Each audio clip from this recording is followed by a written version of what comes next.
안녕하십니까. 황태순 TV의 황태순입니다. 오늘 정말 귀한 손님 모셨습니다. 김영환 전 장관님, 전 사선 의원이죠. 또 시인이시기도 합니다. 오늘 김영환 전 장관님 모시고 열흘 앞으로 다가온 4.7 서울시 시장 보궐선거에 대해서 한번 맥을 함께 짚어보도록 하겠습니다. 안녕하세요. 안녕하십니까? 예. 장관님, 장관님, 의원님, 시인님 하는데 장관님 원장이 제일 좋습니다. 원장. 나 치과 맞다. 의사이기 때문에. 이해 박은 집이죠. 이해 박는 집. 이해 박는 집 치과 또 원장이시기도 합니다. 다양하시죠. 네, 오늘은 이제 치과 선생님을 모신 게 아니라 사선 의원으로 또 전직 장관으로 또 많은 선거를 치르지 않았습니까? 또 의원도 사선하셨지만 뭐 3년 전에는 또 그 당시 경기지사 네. 이재명 현 지사하고 세게 한번 붙으셨죠. 그래서 사실은 선거에 대해서 누구보다 잘 아십니다.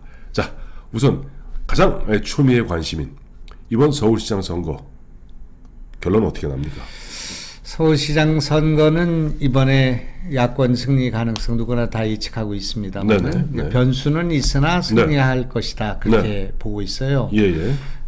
선거를 예측하는 것, 특히 뭐 네. 5%로 이긴다, 뭐 예, 7%로 이긴다, 무슨 점쟁이도 아니고요. 그렇죠. 그거는 예. 정치를 오래 해오고 선거를 여러 번 치러본 예. 공직선거 한 10번쯤 나갔거든요. 국회의원 선거 4승 4패입니다. 그 8전 4승 4패. 근데 뭐 경기도지사 있고 뭐 그러니까 예. 이제 한 보궐선거도 한 번 있었고 예. 10전 정도 되는데 네네. 선거를 예측하는 바보죠. 같은 사람은 바보 같은 일은 없다 그렇게 생각하죠. 예. 정말 제일 정확한 말씀은 까봐야 안다. 까봐야 그게 이제 합니다. 그것이 가장 중요한 정확한 표현인데 네. 왜 까봐야 하느냐면 선거에 변수가 너무 많기 때문에 네. 쉽지 않은데 이번 선거는 대체로 야권이 이기지 않겠나. 우선 선거에 귀책 사유가 된 그런 성희롱, 네. 그 권력형 성희롱 사건으로 이 선거가 네. 만들어졌고요. 네네. 그다음에 두 번째로는 문재인 대통령의 그런 레임덕이라고 할까, 네네. 이제 후반기가 가면서 지지율이 네. 30% 이하로 떨어져 있기 때문에 네네. 지금 1번으로 응집하기가 쉽지 않은 상황이 전개될 거기 때문에 네네.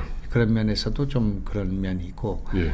뭐 역시 선거에 가장 큰 지금 영향을 주고 있고 배경을 형성하고 있는 후보 단일화가 네. 후보 단일화에도 성공을 했고 단일화 이후도 매끄럽게 아주 좋아요, 보기가. 아름답게 되고 예. 있기 때문에 네. 박영선 오세훈 선거라기보다는 네. 박영선 오세훈 안철수 선거가 되어 있기 때문에 그렇죠. 아무래도 덤이 있는 거 아닌가. 그래서 선거를 뒤집기는 좀 1번이 뒤집기는 어렵지 않겠나. 그러나 방심해서는 안 된다 그렇게 생각하죠. 그래요. 아까 이제 우리 원장님 말씀에 변수를 말씀하셨고 이제 변수 여러 가지 이제 변수를 말씀하셨는데 우선 최근에 어제부터 오늘 마침 보니까 지금 여당이 오세훈 후보를 집중 난타하고 있습니다. 뭐 뉴스를 보셔서 아시겠지만 어제 윤호중 의원 같은 경우는 오세훈 후보를 뭐 쓰레기다. 4.7 보궐선거 때 뭐 분리수거해야 한다라고 이야기하면서 그 근거로 3월 26일이죠. 지난 금요일 저녁에 KBS에서 제가 보면 아마 희대 오보를 낸 것 같아요. 내용은 네, 아실 겁니다. 그 보니까 2005년인가 그 당시 땅 측정할 때 오세훈 후보가 선글라스 끼고 와 있었다. 라고 그거 갖고 이제 보면 여당에서는 오세훈 후보 사퇴하라고 막 밀어붙이고 있습니다. 네네. 근데 원장님 결정적으로 거기 무슨 큰 미스테이크인지 모르시죠? 뭐 자세히 보지도 않았습니다. 아마 그러실 겁니다. 거기 보니까 지금 오세훈 후보의 그 땅 내곡동 그 처가집 그 땅은 장인이 1970년에 사망함으로써 상속된 땅인데 네. 무려 35년 만에 그 사람들 그 같이 경쟁했다는 사람은 거기 장인이 나타났다는 거예요. 35년 만에 관짝을 떡 열고 나타났다는데 이것을 KBS가 사전 검증도 없이 마구 거기다 오세훈 후보에 대한 반론권도 보장하지 않은 상태에서 하고 있었을 오세훈 후보 측에서 이제 되치기 들어갔거든요. 근데 문제는 이와 같이 서로 이제 보면 진실 공방이 막 붙어버리면 사실 오세훈 후보만 손해잖아요. 손해 아닙니다. 아 그래요? 네, 왜냐하면 네. 이제 네거티브 캠페인이라는 거 우리 선거 많이 해보면 네네. 네거티브 캠페인을 싫어합니다. 네. 국민들은 싫어하고 네. 정책, 경쟁 또 미래에 대한 비전 이런 거 갖고 경쟁하고 각축하고 토론하기를 바라는데 네. 그런 네거티브 캠페인을 하게 되면 이제 오세훈 후보의 지지율을 내릴 수는 있지만 네네. 박영선 후보의 지지율을 올릴 수는 없습니다. 싫어하기 때문에. 네네네. 그런데 이제 지는 그 선거의 그 공통점은 지는 후보, 힘이 딸리는 후보, 정책과 비전은 안 되는 후보. 네. 그런 후보들이 네거티브 캠페인에 의존하거든요. 그렇죠. 제가 지난번에 그 경기도지사 후보가 돼서 이재명 검증에 나섰을 때 나는 뭐 그때 뭐 선거에서 이긴다는 생각을 전혀 하지 않고 네네. 했지만 또 거기 가서 보니까 너무 많은 문제가 있어서 문제를 지적했는데 네. 결국은 이제 일반인들한테 그 네거티브를 비쳤기 때문에 네. 제 지지율은 올라가지 않고 예. 저하고 같은 그 입장에 서 있던 당선 가능성이 있는 네. 남경필 후보만이 그때 다른 지역보다는 10%가 올라갔습니다. 예. 그래서 자기 지지율을 올리는 데는 도움이 되지 않는다 그런 얘기죠. 그래서 이제 선거를 저는 이제 국민의당으로 지난번 그 2016년도에 치렀는데 네네. 399표 차로 졌습니다. 그러니까 선거를 정말 예측하기 어렵고 네네. 최후의 순간까지는 최대의 노력을 해야 된다 그런 얘기고 네네. 또 지금 오세훈 후보는 지금 이 상태에 만약에 아까 제가 제기했던 세 가지 이유 같은 것들이 없다면 네. 승리를 낙관하기 어려운 상황이다 이렇게 봐요. 뭐 단일화라든지 문재인 대통령의 내부적인 레임덕이라든가. 문제라든지 네. 뭐 이런 몇 가지 요인이 있지 않습니까? 네네. 이제 그래서 지지 격차를 좁히긴 하겠지만 이게 뒤집기는 어려울 거다. 성희롱 문제라든지 이제 그렇게 생각합니다만은 원장님 성희롱의 성폭력. 성폭력, 성폭력 권력형 성폭력 그렇죠. 사건으로 이게 지금 선거가 시작된 거기 그렇죠. 때문에 그렇죠. 이제 그런 문제와 관련해서 이걸 뒤집기는 어려운 거라고 보지만 네. 첫째는 돈 푼다 이겁니다. 첫 번째. 내일부터 푼다요? 네, 돈 1조를 푸는 건데 예. 집집마다 한 트럭분의 고무신과 막걸리가 지금 들어가고 있는 상황이 될 거고요. 네네. 그다음에 두 번째. 네. 조직을 총동원한 사전투표 그렇죠. 관권 근권 코로나를 이용한 합법적 부정선거가 예, 예. 진행될 거기 때문에 거기서 야 표현 좋습니다. 합법적 부정선거. 예. 우리가 불법이라고 얘기하기는 어려운데 제가 네. 경기도 고향에서 지난번에 떨어졌는데 12시까지 엎치락 뒤치락 했거든요. 네네. 사전투표 까니까 졌거든요. 많이 네. 졌거든요. 네네. 그런데 그때 하루 전에 고양시에서 10만 원씩 네네. 전 그 시민들한테 10만 명한테 돈을 뿌렸습니다. 네네. 이제 그런 선거가 됐지만 제가 선관위에 이건 너무 심한 거 아니냐. 선거 네네. 하루 전날 이렇게 돈을 푸는 것은 네네. 불법 선거 아니냐 하니까 선관위에서 그 뭐 조례가 어떻고 뭐 해서 이렇게 재난구호금으로 준 것은 네. 합법이다 이렇게 얘기했기 때문에 제가 합법적 부정선거다 이렇게 예. 말하는 거죠. 네네네.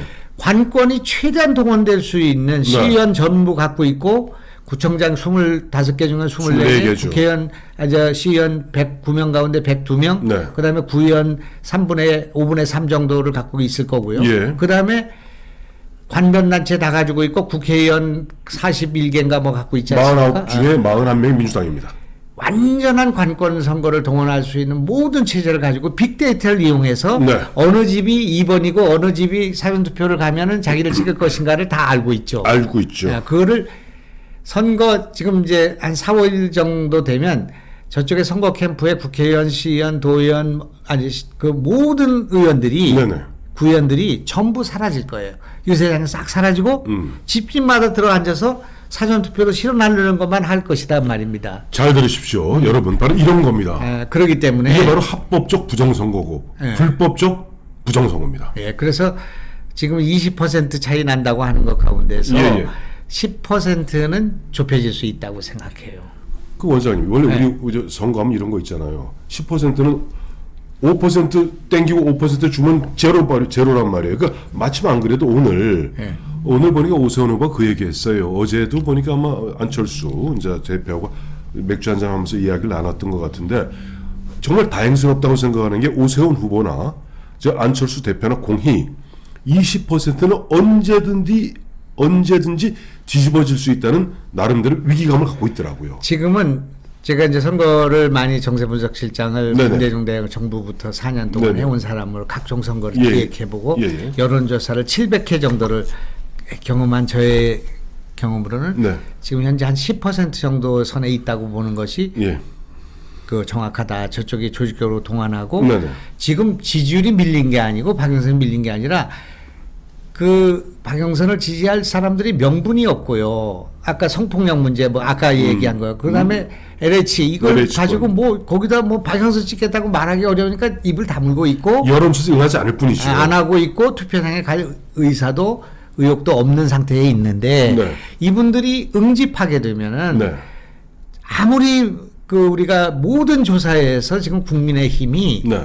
지금 민주당을 넘어서지 못하거든요. 서울시에서. 못 넘어서요. 갤럽이 항상 10% 정도 차이 나다가 지금 예. 상당히 좁혀진 상황에 있는데 네네. 그래도 넘어서지 못하거든요. 왜? 네. 국민의힘은 이제 보수가 집중돼 있지만 중도가 가 있지는 않기 때문에 그렇죠. 못 이기는 거거든요. 예. 보수와 중도가 결합하기 위해서 단일화했던 거 아니겠습니까? 그렇죠. 이제 그런 거기 때문에 지금 안철수 오세훈의 끈끈한 연대가 끝까지 계속돼야만이 네. 안정적으로 승리할 수 있다 이렇게 볼 수 있죠. 네네. 이제 그런 거고. 네. 또 하나 이제 제가 지적하고 싶은 것이 이제 호남표인데요. 네네. 호남표는 역사적인 겁니다. 이게 그 호남이라는 정권에서 소외됐던 그런 세력들이 또 네. 인사 편중이나 지역 편중 문제로 해가지고 응집되고 네. 끈끈한 뭔가 피해의식 같은 걸 응집돼 있잖아요. 현실이에요, 그리고, 그게. 그리고 또 정치적으로 각성돼 있는데 이분들이 지금 서울시의 인구의 20 내지 23% 원적지를 포함하면 30 내지 35%를 차지하고 있고요. 예, 예. 보궐선거가 투표율이 40%밖에 안 돼요. 네네. 보통 때는 지금 이번에 한 50% 될까 모르겠습니다만 네네. 이런 상황에서는 호남표의 비중이 약 전체 투표 유효 투표의 40%를 넘는 상황이 오기 때문에 그렇죠. 그분들이 8, 90%가 응집되는 상황에서는 나머지 60%를 가지고 그 중에서 50% 얻는다는 것이 참 무망한 선거입니다. 그렇죠. 원래 지형이 기울어져 있어요. 네. 그렇기 때문에 이런 상황에서는 그 오세훈 후보나 그 캠프가 방심해서는 안 되고 우리 내부가 분열돼서는 안 되고 특히 네. 안철수 오세훈 연대가 강화돼서 바람을 잡아가지 않는 한은 네. 선거를 낙관하기 어려운 상황인데 아까 얘기한 그런 요소는 있기 때문에 네. 그래도 이기지 않겠나 하는 낙관적 전망 갖는다. 그래요. 이제 아까 이제 원장님 말씀하신 대로 보니까 보통 보니까 지방선거, 보궐선거 아닌 경우도 55%가 안 돼요. 지방선거는 총선이나 대선에 비해서 확실히 떨어집니다. 예, 예. 그나마 물론 이번에는 이제 서울시, 부산 둘로 압축되다 보니까 보궐선거지만 좀 높겠습니다만 그래도 50%안 될 것 같거든요. 그러네요. 그렇다면 아까 말씀하신 대로 응집력이 강하고 전략적 투표에 능한 호남표가 어마어마한 일종의 상수가 되어버립니다. 나머지 그걸 빼고 나면 그거 갖고 이제 보면 다 두어야 되는데 앞서 우리 원장님 말씀하신 대로 이제 오세훈, 안철수, 오세훈의 그 물리적 결합, 이제 화학적 결합으로까지 승화되는 뭐 그런 지경에 이르러야 보면은 이 표가 오는데 전 솔직히 말해서 조금 이도 언론의 장난인지 뭔지 보니까 당장 동아일보 같은 경우는 주간 동아를 통해서 나오는 이야기인데 어제부터 밑도 끝도 없이 갑자기 지금 김종인 국민의힘 비대위원장이 4월 8일 보궐선거 끝나기 무섭게 윤여준 씨와 손을 잡고 윤석열 총장과 제3지대에서 정치 세력화한다는 그런 또 뉴스가 나오고 있어요. 이게 무슨 황당한 이야기입니까? 지금 이제 이런 것들이 사실 적저분열 아니에요. 제가 이제 재미있는 표현으로 예. 그 선덕여왕이라고 있어요. 이 신라 시대 때 여자로서 이제 왕이 된 미실이, 예, 그래. 또 미실이, 선덕여왕, 유시, 뭐 이런. 그때 그 선덕여왕이 왕이 되는 과정이든가요. 뭐 누구 후계자를 결정하는 과정에서 네.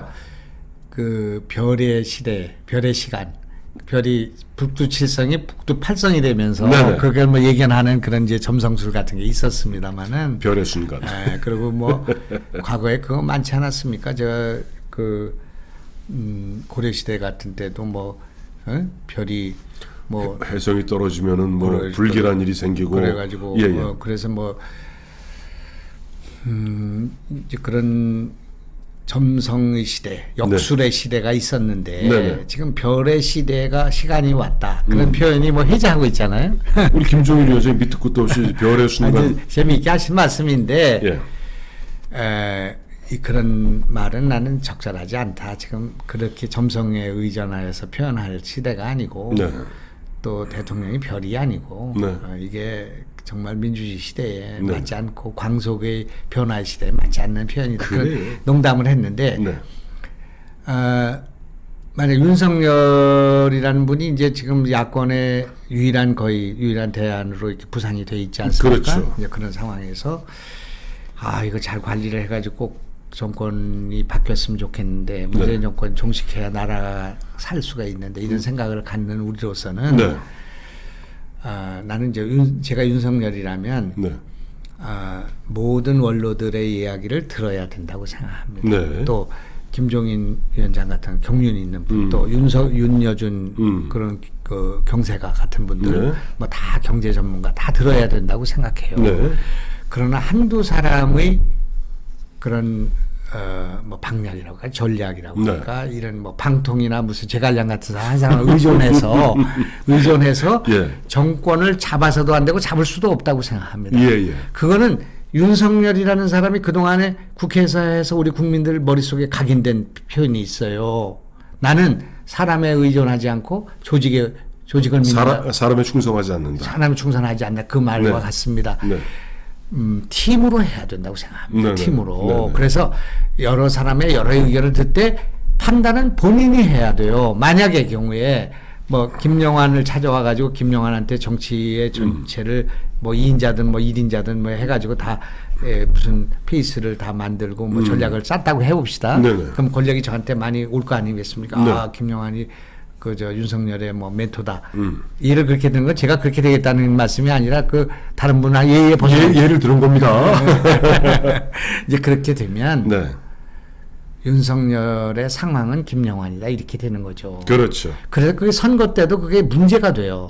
이번에 윤석열은 정치적으로 경험이 부족한 사람이고 정치를 모르는 사람인데 집권을 해가지고 경제든 외교든 안보든 이거는 다 김영환이 가는 거고 윤석열은 허수아비다. 네. 이렇게 되는 거란 말입니다. 그런데 그렇게 돼서는 안 되고 네. 또 대통령이라는 자리가 그런 것을 판단하고 상한함을 적재적소에 배치할 수 있는 결단력을 갖고 해야 되는데 네.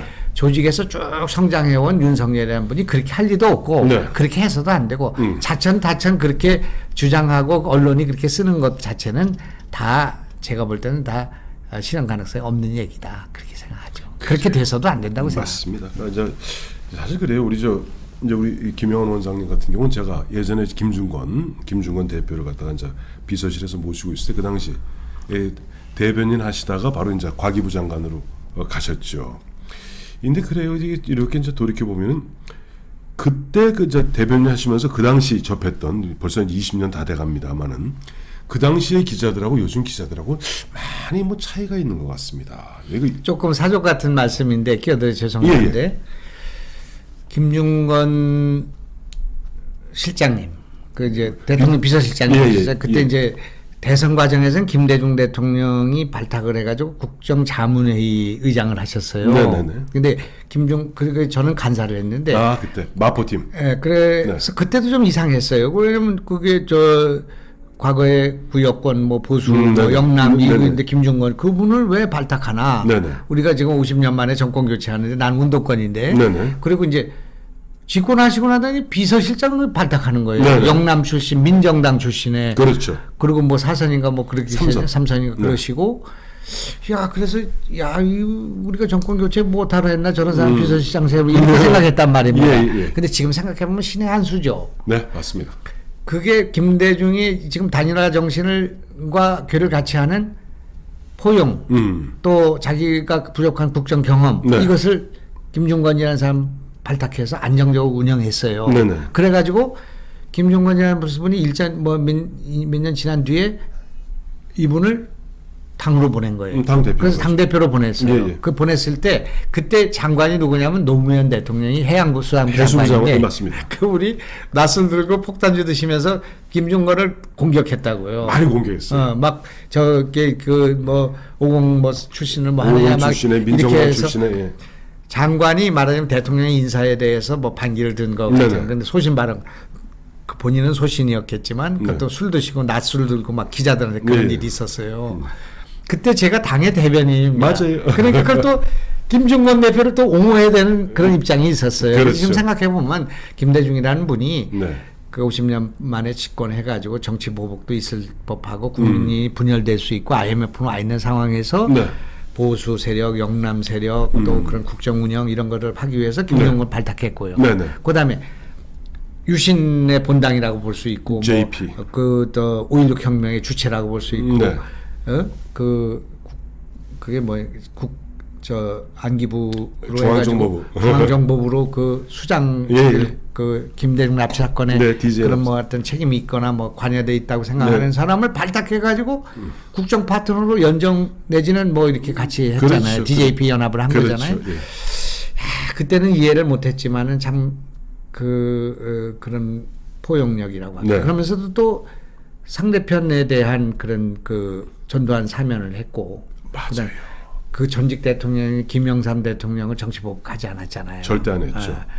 그런 걸 보면 한국 정치에서 한 획을 그은 분이다. 뭐 네. 노벨 평화상 받았지만 뭐 욕하는 분도 많지만 예. 하여튼 저는 이제 그렇게 생각하는데 그 중에 김용건의 발탁과 김용건과 같은 능력 있고 유능하고 안정된 분을 네. 해가지고 김대중 정부를 이끌었던 것에 대해서 좀 지금 다시 생각이 나네요. 그래요.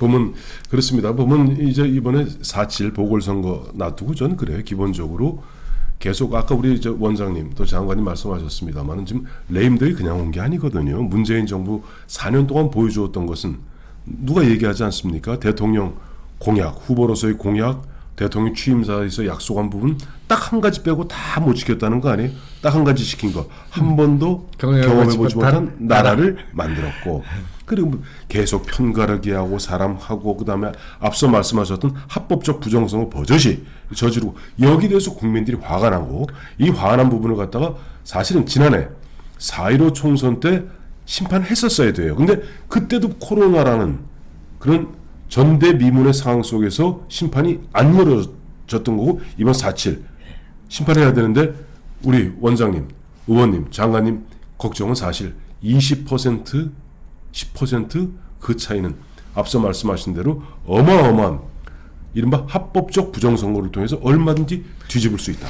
그러면 이제 10% 정도 차이 난다고 봐야 되고 네네. 지금 이제 상황은 그러나 이제 변수가 있고 앞으로 이제 있으니까 네네.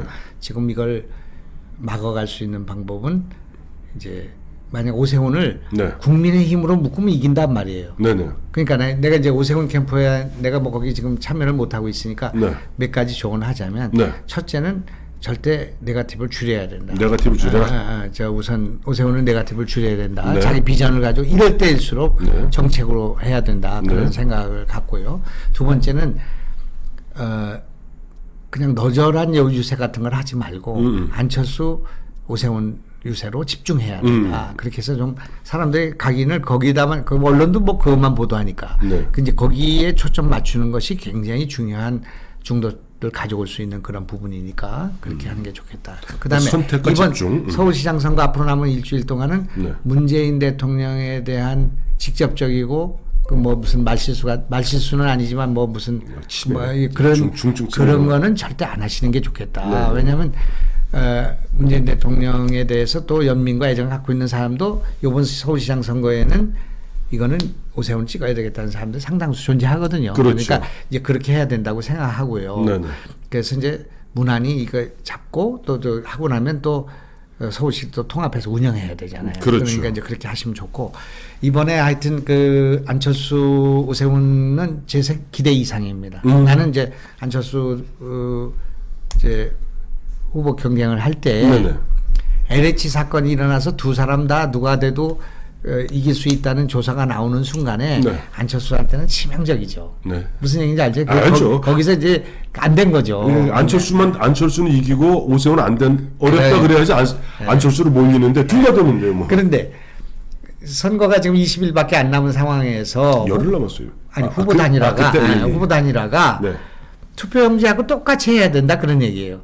그렇잖아요. 뭐 한 6개월 남았으면 경쟁력도 하고 적합도도 하지만 네. 투표용지하고 똑같이 해야 되는 거예요. 박영선, 안철수, 박영선, 오세훈 했을 때 많이 나온 사람한테 해야 된다 그런 얘기죠. 그렇죠. 만약에 2, 3% 각축이 된다면 안철수 뽑았어야 된다 그런 생각을 할 거 아니에요. 지금 네네. 우리가 우리 그때 잘못했다 너무 방심했다. 네. 괜히 오세훈 뽑았다 그냥 안철수 해가지고 중도표를 더 가져왔어야 되는데 그렇게 생각할 수 있잖아요. 그렇죠. 그러니까 그런 그런 단일화 그 시트를 써야 되는데 그걸 받아들일 국민의힘도 아니고 김종인 위원장도 아니고 오세훈도 아니잖아요. 맞아요. 그러니까 안 대표 이거 이제 이렇게 된 순간에 이것도 하늘의 뜻이니 네네. 어떤 게 더 좋은 일인지 알 수 없어. 그러니 그럼요. 단일화 무조건 받으시오. 여기다 뭐 어떻게 하고 뭐 처음에 이제 단일화 다 받겠다고 하니까 그 다음에 이제 오세훈 후보가 뭐 문제가 있다고 이태규 뭐 이렇게 그래요. 했었잖아요. 네네. 그러니까 오후에 야, 저분이 빨리 전해서 뭐든지 다 받겠어 이렇게 해서 털어버려야 될 텐데 그렇게 생각했는데 그렇게 하더라고요. 네네. 그런데 더 중요한 것은 이러고 나서도 정말 흔쾌하게 네네. 지금 오세훈 당선을 위해서 뛰어야 됐는데 그렇게 안 하면 어떡하나 그런 생각을 했는데 같이 열심히 뛰잖아요. 이번에 이제 그 이상으로 한단 말이에요. 네네. 그 이거는 한국 정치사에서 단일화 역사가 누군가 패배하더라도 흔쾌하게 적극적으로 뛰었을 때 그 사람한테 더 많은 보상과 네. 국민의 신뢰가 올 수 있다는 걸 보여준 것으로서 한국 정치사의 하나의 사건입니다. 지금 그것이. 그래서 이제 제가 여기서 덧붙여서 얘기하고 싶은 것은 네. 이 지금 오세훈 안철수의 단일화가 11개월 4월 7일 지나면 11개월인가요? 뭐 내년 있잖아요. 3월 9일. 3월 9일 11개월밖에 안 10개월밖에 안 남은 대선. 대선의 전초전이자 전조가 되면서 네. 정권 교체는 저렇게 해야 되는가는 것을 보여준다 그런 얘기예요. 네네. 이제 그걸 어떻게 보여줄 수 있냐? 만약 예를 들어서 우리가 지금 현재 여론조사만 보면 윤석열이 뭐 다 이긴 것처럼 이렇게 보이는 거지만 네네. 그렇지 않다 그런 얘기죠. 그거는 네네. 지금 시작도 안 한 거지 않겠습니까? 그렇죠. 그러면 윤석열은 어떻게 해야 되는가? 아까 얘기한 것처럼 그런 책사들 뭐 상황들을 모시고 뭐 네. 계속 그런 이 나라에는 왜 전략도 왜 그렇게 늘 하시던 분들만 그렇게 하냐 말이에요. 당을 넘나들면서 해야 되고 그렇게 해야 되냐 말이죠. 예. 그런 걸 버리고 시대가 지금 바뀌고 있다 그런 얘기예요. 네. 나 같으면 좀 언론만 만나지 말고 뭐 예를 들면 김동연 같은 사람도 만나보는 거예요. 경제 문제에 대해서 나 이렇게 생각하는데 당신은 거기서 그렇게 부총리를 했는데 뭐가 문제라고 생각하냐 이렇게 만나볼 수 있죠. 그렇죠. 그다음에 지금으로 보면은 이 정치가 끝나고 나면 굉장히 부각될 수 있는 사람이 오세훈, 네. 박형준, 안철수, 네. 그다음에 이 당 안에서도 홍준표, 또 유승민 이런 사람들이 다 뭐라고 아까 경륜과 능력을 가진 분들이잖아요. 그렇죠. 그분들의 얘기를 다 들어야 돼. 다 듣고 팀을 짜가지고 움직이면 된다 그런 얘기예요. 네네. 그런데 지금 종편도 물론이고 여기 유튜브 방송하시는 분들을 보면 네. 이런 얘기를 하시는 분들이 있어요. 내가 참 제3지대는 안 된다든지 제3부분은 안 된다. 그런 얘기를 하는데 네. 이것이 착각이 있다 그런 얘기예요. 내가 볼 때는 네네. 우리 선거 경험은 제3후보가 당선된 적은 없으나 제3지대는 언제나 있어 왔어요. 그 제3 후보, 제3지대를 구분을 갖다가 정확히 해야 돼요. 그렇죠. 그러니까. 그러니까 이제 뭐 정주영이 뭐 몇 퍼센트가 있었고, 예. 뭐 무슨 이인재의 몇 퍼센트가 있었고, 또 지난 대선에서 20% 가까운 안철수의 표가 있었고 있었잖아요. 그렇지. 예. 제3지대와 제3지대를 지지하는 세력은 있고요. 네. 다만 제3지대의 그 힘만으로는 이길 수 없다는 것이 여러 가지 경험이지. 네. 제3지대가 없다든지, 그러니까 국민의힘으로 다 들어와야 된다든지, 국민의힘만으로 이길 수 있다든지 그렇게 생각하는 건 오판이다 그런 얘기예요. 맞아요. 그러니까 제가 이제 생각할 때는 윤석열의 선택, 만약에 정당과 조직에 대한 윤석열의 선택은 네. 최후에 정 안 될 때 국민의힘 들어와야 돼. 네? 국민의힘이라도 들어와서 1대1로 붙어야 돼요. 그러나 그거는 굉장히 하책이 된다. 그렇습니다. 네. 그러니까 제가 이제 그 말씀 드리는 거예요. 하책입니다. 왜 그러냐 하면 네. 아까 얘기한 제3지대 사람들이 국민의힘으로 들어온다고 할 때 상당수가 이탈할 거라는 거예요. 맞아요. 윤석열은 좋으나 국민의힘은 여태까지 찍어본 적이 없고 난 그 정당 싫다고 하는 사람들에 의해서 상당수가 이탈하게 될 때 국민의힘 하면 뭐 꼰대 정당, 웰빙 정당 무슨 그런 아주 부정적 이미지를 갖고 나는 민주당과 문재인 정부가 싫어. 정말 싫어. 그런데 국민의힘도 아니야. 이런 사람 꽤 있어요. 이번에 이제 단일화의 경험에 대해서 이제 네. 김종인 단일화 위원장이 예. 현실을 직시를 못했고 네. 이제 안철수가 국민의힘에 들어왔으면은 후보가 됐을 것이고 시장이 됐을 건데 네네. 이렇게 이제 말씀하시잖아요. 그거는 일부는 타당한 말씀이라고 나는 생각해요. 네네. 안철수도 그런 복귀를 할 것이고 그 국민의힘에 들어왔으면 어땠을까? 좀 더 과감한 결정했으면 어땠을까? 그렇게 생각할 텐데 네. 그러면 지금 현재 안철수가 갖고 있는 위상의 상당한 부분은 없어지죠. 일반 짠맛 이런 소금이 됩니다. 그래서 중도의 상징적인 그 후보로서의 지위가 지금 강화됐잖아요. 오히려 강화됐죠. 안철수 강화됐잖아요. 굉장히 강화됐죠. 이 힘은 앞으로 대선에도 굉장히 유효하고 그럼요. 앞으로 자기의 정치적 자산이 될 수 있어요. 그럼요. 그리고 지금 오세훈을 도와줌으로써 야 안철수 저거 간철수고 뭐 무슨 철수자라고 막 그런 부정적인 시각 갖고 있던 사람 안철수가 저런 면이 있네 해서 보수들이 마음을 열 수 있는 기회가 됨으로써 네네. 지금 후보는 안 되었지만 더 많은 그 지지와 국민적 이미지가 좋아졌단 말이에요. 그게 네. 최고로 좋은 아마 그거를 느끼게 될 것이 시중에 다녀보면 맞아요.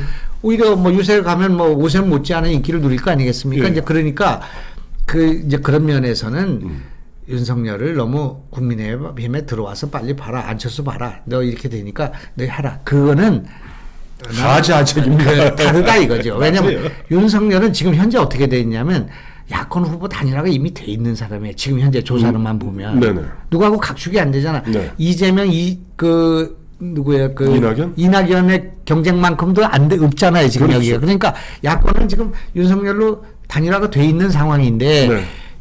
이제 윤석열의 그 함대를 이런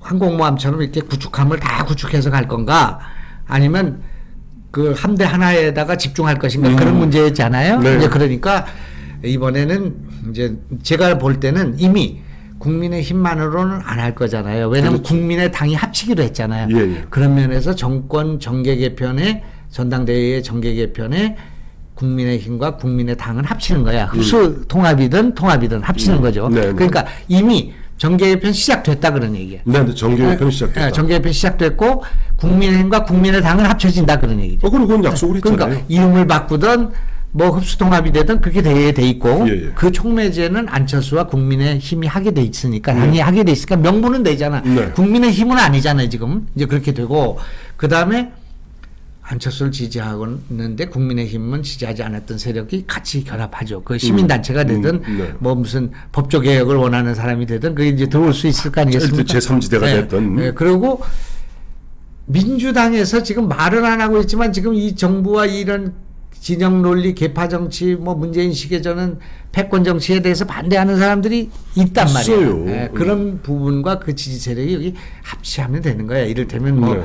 금태섭이 나와 있지만 네. 뭐 그 안에 또 이제 무슨 다른 의원들도 좀 나오고 이렇게 해가지고 이것이 그 함대를 구축해가지고 가야 된다. 그 이제 윤석열이 정말 잘해야 된다. 그런 얘기고요. 그런 면에서 이제 윤석열이 경계해야 될 거는 자기를 보수로 규정하면 안 된다 그런 얘기예요. 맞습니다. 그 공정정의 뭐 법치 뭐 상식. 민주주의 이게 무슨 뭐 보수 진보가 어디 있습니까? 그럼요. 상식과 정의, 공정, 예. 그다음에 자유민주주의 지키고 국민을 보호하고 이 이야기만 하면 되는 거죠. 첫째, 거기 갇히면 안 돼. 자기를 보수 규정, 본인이 내가 이제 들은 얘기인데 나는 보수라고 나를 규정한 적이 없다. 그런 얘기를 본인도 한 적이 있다고 그래요. 예, 그러니까 보수 진보의 이런 계산을 갖지 말고 네. 정의면 정의고 법칙은 법칙이고 상식이면 상식이고 합리면 합리고 가면 되는 거예요. 예, 맞습니다. 그 다음에 두 번째, 너무 우리가 국민의힘을 사랑한 나머지 네. 국민의힘으로 들어오라고 너무 강박하지 않았으면 좋겠다. 정말이에요. 예, 우리가 이기는 게 지금 중요하니까요. 네네. 이제 그게 이제 두 번째고요. 그 다음에 이제 세 번째는 절대 비전과 전략을 제시해야 된다고 생각해요. 지금